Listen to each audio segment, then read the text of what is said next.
habéis hablado de la palabra globalismo, que está tan de moda estos últimos días, por lo menos en las redes sociales. ¿Qué opináis vosotros de... Casteando de la lengua, Jano. Para que digan globalismo. Exacto. Globalismo. ¿Qué opinas tú del globalismo, Fer? ¿Tú crees, no, en serio, ahora tú crees que somos aquí unos globalistas? Estamos en el globalismo. Pues no lo sé, según. Para muchos seguro que sí, claro. Pero en el Hombre, globalismo otánico, tú has criticado mucho a Putin. Entonces tú o estás en si el no, globalismo claro, otanista. O sea, tú tienes doble pecado. tengo, en cierta ocasión a Javier Rubio le dijeron que tenía que percibían mucha otanidad en él. Bueno, pues yo creo que se percibe mucha otanidad en nosotros. Así que el globalismo es un palabra que se han inventado, Jano. Ya está. Antes, si te fijas, tocas que eres muy joven, no te acuerdas. Pero hace 20 años estaban con la gilipollez de la globalización, que les parecía todo lo malo, la globalización. Hacían manifestaciones, lo de Génova, lo de Seattle en el 99. Hubo también una muy gorda en Praga, creo que en el año 2002, si mal no recuerdo. Hubo unos cuantos años que eran los antiglobalización. Pablo Iglesias era un activista antiglobalización, de hecho, en aquella época.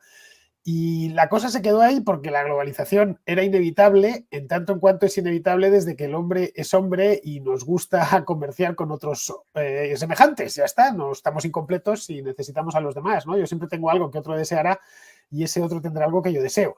Lo único que ha ido, pues, dando una serie de saltos a lo largo de la historia. La globalización ya existía en el siglo XVII, una globalización mucho más limitada, obviamente, pero ya el mundo estaba globalizado, ¿no? Hasta el mundo romano, por ejemplo, estaba también globalizado en la medida de sus posibilidades tecnológicas. Había comercio entre China y Roma. Se sabe porque se han encontrado monedas romanas en las costas del Índico, ¿no? Es decir, se adquirían productos allí, ¿no? Los chinos básicamente siempre han deseado el oro y la plata de Occidente y lo siguen deseando. Es decir, que siempre ha habido globalización y eso no se puede frenar. Como lo de globalización le sonaba un poco izquierdista, pues esta nueva tropa de derecha identitaria extraña que está teniendo tanto éxito de un tiempo a esta parte, pues ha sacado eso de la globalización, ¿no? Meten a Soros, han creado todo un... Globalismo. El globalismo, ¿no? Eso del globalismo, estás en el globalismo y tal. A mí, que soy viejo ya, todas estas cosas me suenan muy familiares, porque es que las he visto reformuladas ya 300 veces, ¿no? Cada vez que los veo venir tienen a un malo, que es que el malo se les va a morir, que es Soros porque tiene 90 años. Entonces, no sé qué harán el día que les Su espiche. hijo. Pero no, ya tienen a su hijo, ya... Ya, pero no tiene tan cara de malo como el padre. Es que el padre es que parece Palpatine, coño, cuando le ves el de la Guerra de las Galaxias. Sí. Entonces, básicamente, si te fijas y estudias un poco ese discurso, es un discurso de puras simplezas, puras suposiciones, en el que se parte ya de una historia de buenos. No se llega al conocimiento, ellos parten del conocimiento. Yo ya sé lo que hay y te lo voy a explicar. En lugar de decir, voy a hacerme una serie de preguntas, voy a tratar de respondérmelas de forma honrada y entonces adquiriré todo o parte del conocimiento que me había propuesto adquirir. No, todo el que te venga, yo ya me sé la lección. Ya te la voy a... Espera, siéntate que te la voy a explicar. Básicamente estos van desarrollo y la palabra globalismo suena muy bien. No me digas. ¿Tú contra qué estás? Contra el globalismo. Joder, ¿quién no va a estar contra el globalismo? Si estuviesen algún año más, no lo dirían así tan abiertamente porque es en lo que estaba la extrema izquierda hace no tantos años. Ahora ya no lo dicen. No les ha dado por la antiglobalización. No sé si te has fijado. Sigue con el neoliberalismo, pero la globalización la abandonaron hace unos cuantos años. Sí, eso es cierto. A ver, sí, está claro que todo el tema del globalismo y demás tiene tintes absolutamente conspiranoicos. Siempre hay que montar conspiraciones para explicar prácticamente cualquier cosa que sucede y que no nos gusta. Hay que buscar un malo de carne y hueso, en este caso es Soros, que no dudo que sea bastante malo porque es un socialdemócrata de manual y por tanto alguien cuyas ideas hay que combatir. Pero pretender que hay una especie de conspiración global para, de alguna manera, organizar nuestras vidas, manejarnos totalmente, yo creo que es darle demasiada capacidad intelectual, organizativa y previsora a unos incompetentes que son los que están al frente de los distintos estados. Dicho esto, sí creo que existen, digamos, oportunidades, ventanas para que el Estado crezca, para que el Estado se expanda. Y algunas de esas oportunidades, claro que se están aprovechando. La Agenda 2030 pues no deja de ser un lema para justificar una expansión del tamaño del Estado, incluso para poder crear entidades supranacionales para hacer frente a externalidades que llaman globales como las del cambio climático. Es decir, aprovechan oportunidades que pueden tener alguna justificación, ¿eh? No voy a entrar en el debate porque además no es mi campo del cambio climático, pero una cosa es que exista el cambio climático y otra, qué tipo de recetas estatistas y estatalizadoras estás planteando tú. Entonces, aprovechan esas ventanas de oportunidades. La pandemia, por ejemplo, es otra ventana de oportunidad. Muchos en el carro del globalismo, de la denuncia del globalismo, básicamente lo que dicen es que la pandemia es todo falso, es todo mentira.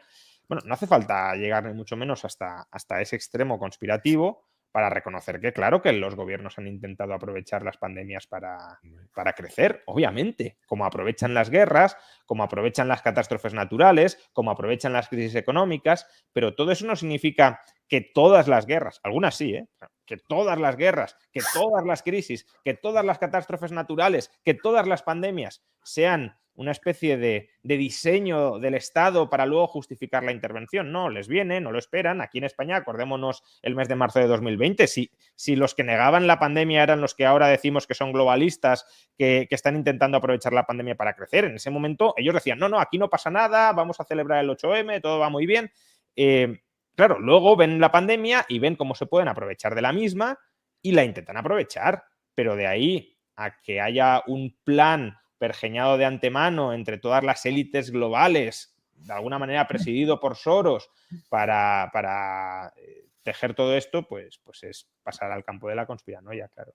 A ver, hay una cosa que, Mejano, en esto ser viejo tiene sus ventajas. En los años 90... Espera, una cosa, antes de que digas eso. Hay una cosa que es verdad y es, por ejemplo, a mí cuando dicen, no, el globalismo, vale, para empezar ya no es una cosa...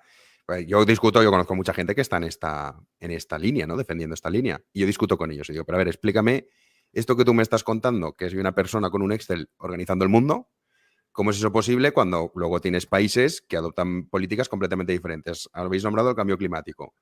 Ve a China y preséntales a Greta, a ver qué pasa. O ve a la India, o ve al sudeste asiático, en fin. Ve a muchas partes del mundo en el que evidentemente no están con ese eslogan. Entonces te dicen, bueno, vale, no es una cosa mundial, pero sí que es una cosa de Occidente. Luego dices, bueno, en Polonia y Hungría hay ciertas políticas que se asemejan o que se incluyen en lo que es la cuestión del globalismo que no se aprueban. Entonces ya tampoco ni siquiera es todos los países de Europa. Entonces luego, dices...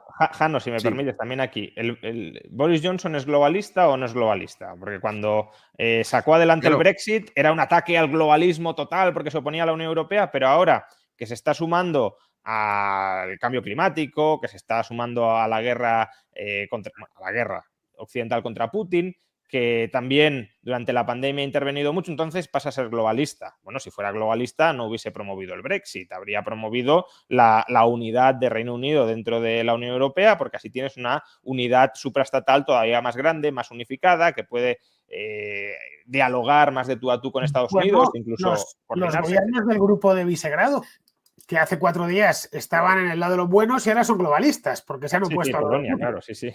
Ahí lo tienes, claramente, el gobierno de Polonia o el de Eslovaquia y tal. Mira, en los años 90 les empezó a dar con el rollo de los objetivos del milenio, que yo los recuerdo, estuvieron muy pesados. Lo que pasa es que hoy no existía Twitter en aquel entonces y claro, no había toda esta información, se movía tan rápido.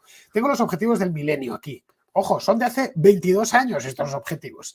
Te los voy a leer, eran un total de 17 objetivos. Bien, poner fin a la pobreza en todo el mundo. Objetivo este es el objetivo del milenio. Primer objetivo, erradicar la pobreza extrema y el hambre.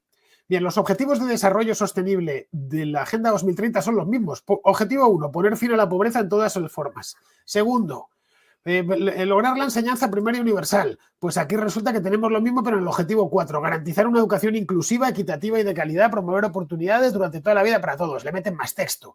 Pero vamos, están calcados. Lo único que han hecho con la cosa esta de la Agenda 2030 es meter más. Ahora son 17, antes eran 8.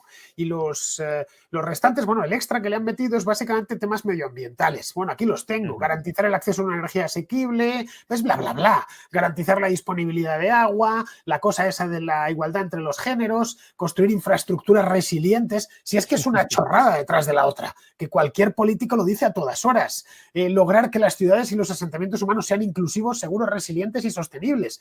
Si es que es Pedro Sánchez hablando. Es que estas mismas tonterías las teníamos en el año 2000, hace 22 años. ¿Sabes dónde se han quedado? ¿Sabes dónde? En nada. Ya está, en bla, bla, Sí. bla, bla, bla, bla, bla. Bueno, El hombre, mundo ha mejorado, pero no ha mejorado por esto. Ha Oye, mejorado pues porque el mercado se ha extendido, ¿no? Y ha bajado mucho la pobreza, etcétera, y se han incorporado al primer mundo un montón de cientos de millones de seres humanos y han empezado a comer gente que no lo hacía, a comer todos los días y a estar caliente y a llevar una vida mejor, pero no a causa de los objetivos de desarrollo sostenible de la ONU, sino a causa de que la globalización se ha extendido. Bien, pues va a pasar exactamente lo mismo. Es bla, bla, bla, bla, bla, bla, bla, nada más. No hay que darle más importancia. Sobre esto no hay ninguna conspiración montada. Se paga una burocracia internacional que sale carísima y se paga desde los años 40, desde el final de la Guerra Mundial, y tienen que justificar lo que cobran. Y lo justifican con estas gilipolleces, nada más. No hay que pero por montar ejemplo, una historia. pero sí que es verdad, hay una cosa, Fer.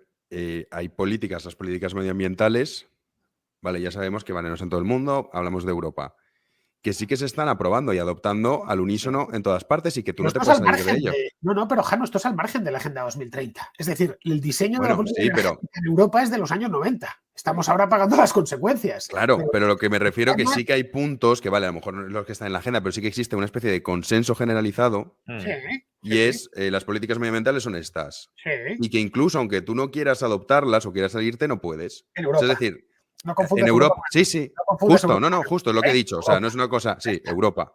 Entonces, ya viniendo a la parte, o sea, ya está claro que eso es absurdo pensar a nivel mundial que está pasando eso, porque no.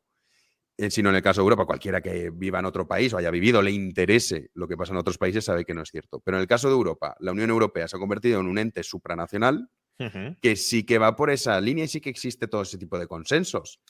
Entonces, o sea, evidentemente yo no creo, vamos, que no lo creo, es que si lo creyese lo diría, pero es que no es así. Y mira que he entrevistado gente que tiene ese tinte de que todo esto está orquestado y está todo organizado y luego ves cosas como, por ejemplo, Kamala Harris. Yo recuerdo cuando decía, no, es que esto con la victoria de Biden es la victoria del globalismo, el plan no sé qué Kalergi, no sé qué historias, y Kamala Harris a los 2 meses se plantó, creo que fue, no sé, fue en Nicaragua o en Claro, Guatemala, Guatemala fue, sí. y diciendo, no vengan que los vamos a echar. Y dices, a Mm. ver, o sea, explícame esto. O sea, como no se suponía que estaba todo preparado para... O sea, que sí que existe mucha paranoia y mucha conspiranoia que no se puede mostrar, pero sí que es verdad que existen unos consensos que son muy difíciles salirse de ellos. Bueno, porque, a ver, aquí se mezclan, yo creo, dos cuestiones. Una, en Europa se está construyendo un Estado, que va ganando terreno a los antiguos estados y obviamente eso que supone, pues que la soberanía se va trasladando a un nivel más alto, que es algo que a algunos no nos ha gustado desde el principio. La Unión Europea debería ser una unidad comercial, económica, pero no una unidad política. Pero bueno, se está construyendo. Entonces, si se está construyendo, evidentemente vas a percibir que estás perdiendo soberanía en tu Estado nacional, porque es que se está destruyendo el Estado nacional poco a poco, se está minando el Estado nacional para construir un Estado europeo. A largo plazo, esto no es algo que vaya a ser en 5, 6, 7 años, poco a poco se van dando en esa dirección. Entonces, esa es una cuestión. Y por eso quienes están entrando ahí, equivocadamente, de ahí que yo celebrara el Brexit en su momento, con cautelas, pero en principio creo que es algo positivo, pues quienes están entrando ahí no tienen margen de maniobra porque hay muchas competencias que están perdiendo. Y por tanto, lo que decías, Jano, de no nos podemos salir del guión, no, es que el guión ahora lo marca Europa. La Comisión Europea, el Consejo Europeo. Entonces, ahí no hay mucha escapatoria, salvo salirse de la Unión Europea, claro. Luego, otro nivel es que en el mundo, al menos en Occidente, hay un consenso socialdemócrata cada vez más extendido. No hay muchas diferencias entre los gobiernos europeos porque el grueso de la población en la mayor parte de países desarrollados pues tiene unas ideas, unos un poquito más, otros un poquito menos, pero unas ideas socialdemócratas. Algunos socialdemócratas con tintes más conservadores, otros con tintes menos conservadores, pero socialdemócratas. Es decir, todo el mundo quiere un Estado de entre el 35% del PIB, los más liberales, al 50-60% del PIB, y de ahí no te sales. Y si alguno se quiere salir fuera de Europa, se puede salir, pero es que tampoco se quieren salir porque el consenso mayoritario, ya digo, es socialdemócrata. Con lo cual, las personas que tenemos otro punto de vista distinto al mayoritario, pues claro que podemos sentir que hay un rodillo que nos asfixia y que nos aplasta y que no hay forma de diferenciarse, pero es que ese es el rodillo ideológico dentro de una democracia funcional. Las mayorías imponen su voluntad sobre las minorías y ya está, no tienes otra alternativa. Y eso, además, dentro, como decía, de una Unión Europea que se está formando, que se está desarrollando, que se está constituyendo y que, por tanto, aunque hubiese algún Estado miembro de la Unión Europea donde hubiese un giro muy importante ideológico en la población, pues o se sale de la Unión Europea o se tiene que someter, porque ahora el demos europeo es más amplio y, por tanto, no tenemos tanta autonomía, por desgracia, como teníamos antes.